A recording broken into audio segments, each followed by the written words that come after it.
Hey, good morning. Welcome to What Up Sunday Morning with Phyllis and Lee.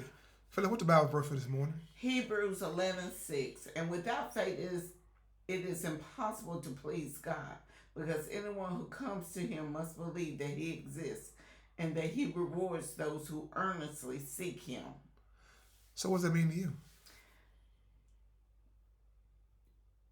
To believe there's a God, you got to have faith. To believe there's a God, you have to have faith. Belief and faith work hand in hand. So, if you don't have faith, so you saying there's no God? Well, they work hand in hand. So, what about the atheists? Atheists don't believe in God, so they don't have faith in God, but they have faith in the demonic spirit. They have faith in whatever whoever they believe. They have faith in whatever they believe, Lee. I don't know the mind of an atheist or whatever.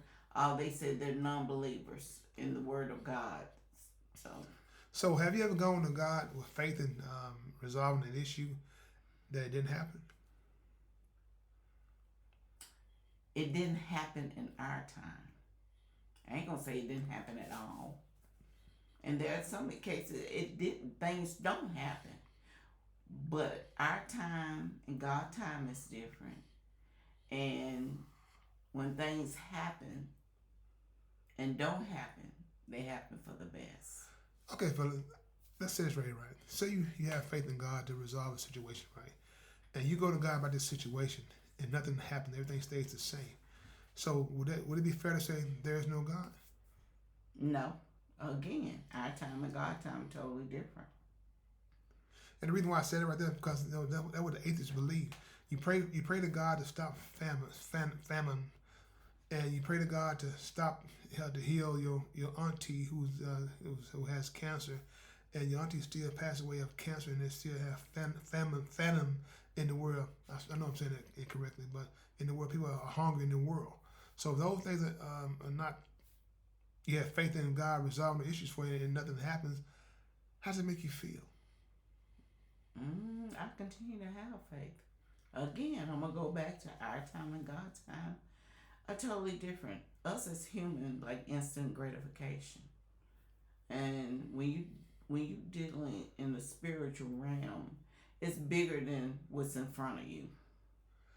And the reason why I ask those questions, those tough questions, fella, because like I said, we all gone to the Bible study, we've all gone to Sunday school and everything. And like you said, faith and belief, all that goes hand in hand. Faith without works is dead. But what do you tell somebody, Phyllis, who said, man, I got faith in God, he's going to get me out of the situation that I'm in, and you're still in the same situation that you're in. So what do you tell that person? Keep believing, because it's coming. But also, again, go back to the word. Faith without work is what? Dead. It's dead. Okay. Okay. So would it be fair to say that sometimes when you pray for certain things, God doesn't give it to you because you're not ready for it? I do believe that. But he does give it when you're ready, and when he prepares you for things. And people don't look at it this way. They look at, like I said, us as humans, we believe in quick gratification, and don't always. We have to. Some things we have to prepare for. So what have you prepared for?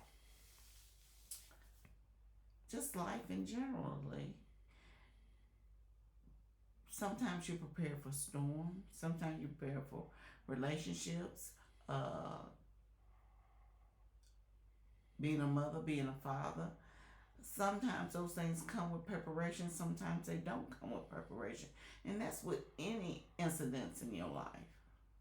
So would it be fair to say that when we leave out every morning, going, getting ready, preparing, and going off to work, that you have faith that God will protect us throughout the whole day? Yes, I do. And I also have my time with God first when I wake up in the morning, while I'm getting ready. I'm leaning on the word of God and telling him, thanking him for his grace and mercy, and shielding my family, which I name each one of y'all one by one, to guide us, to protect us through our daily journey. Because the fight against the world is heavy, and you need the strength of God to withstand whatever you're going through on a daily, weekly, monthly, and yearly circumstances dealing with the world. So how strong is your faith, Phyllis, in God? My faith is strong in Him. And I ain't gonna say sometimes I get weak with dealing with the world. We all do, because guess what? We're human. But that's why I love about the God that we serve. Papa God, we can always go back to Him no matter what. So has anybody ever tried to discourage you, to tell you that God is not real? I hadn't ran across that, though.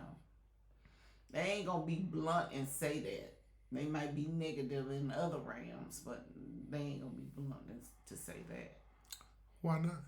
I don't know. I just said. I'm just saying, because I just said I hadn't ran across that. I answered your question, but I'm saying for the ones that know who you are, they might not be that blunt with you in that terms, but yet use other negative things to come at you with. Philip, have you ever seen somebody, Phyllis, that to say they have the faith in God and they believe that God is gonna fix what they're in, and next time they're crying, man, I don't know why. I don't know why I'm still here, man. I just don't know why God hadn't did what I asked. Have you run across somebody like that? Yeah. What'd you say to that person? I just tell them keep believing. Don't give up. Because just because it hadn't happened when you think it should happen, doesn't mean it's not going to happen. And then if it don't happen, you need to tell God thank you. Because God, you tell God thank you for doors that do open and for doors that don't open. So Philip, let me ask you a question. Like I said, I know you. Now, don't take it personally, right? Is your faith stronger than the Hebrew boys? Is your faith stronger than David and Goliath? Your faith stronger than Daniel and the lions did? I can say my faith is strong. It may or may not be strong as the different scenarios you name. But my faith is enough. That's between me and God. They just say you're in the lion den, right, Philip? And you praying to God, and the lion looking at you and say, you ain't gonna make it, Philip. What would you say? No, once I got God, I'm fine. I don't know what your determination of not making it. I might not. If the lion attack me and I go on to glory, I go on to heaven. If the lion attack me, I survive. Hey, I'm still standing. So either way, I'll make it. And we're going to ask that question. Remember the story about the young boy who got captured, and the guy wanted to kill the young man, and the young man started praying, and the person who had him captured, who released him, after that prayer, the man talked to God. Isn't that faith that little young boy had, Phyllis? That's strong, yes, isn't it? It's strong. So, Phyllis, give the people something to carry them the rest of the week. Well, we spoke on faith, and I tell anybody, get it out of your head that things should happen when you think they should. Papa God sees the bigger picture, the spiritual picture. Things don't happen when we want them to, but they happen right on time. And it's like that old song. He may not come when we want him, but guess what? He's right on time. So, to me, patience is a virtue. And you have to have patience. And you have to thank God for his grace and mercy. And thank him for doors that do open and doors that don't open. That's it? Yes. Yeah. Okay. Thank you, Phyllis. We want to thank you for listening to What If Sunday Morning with Phyllis and Lee. We want to let you know that no matter what you're going through, we can guarantee you one thing. It's going to be okay. As long as you make God a part of your life. That's a what if guarantee. So with that being said, thank you. And please find time and make time to tell God thank you. Have a blessed day.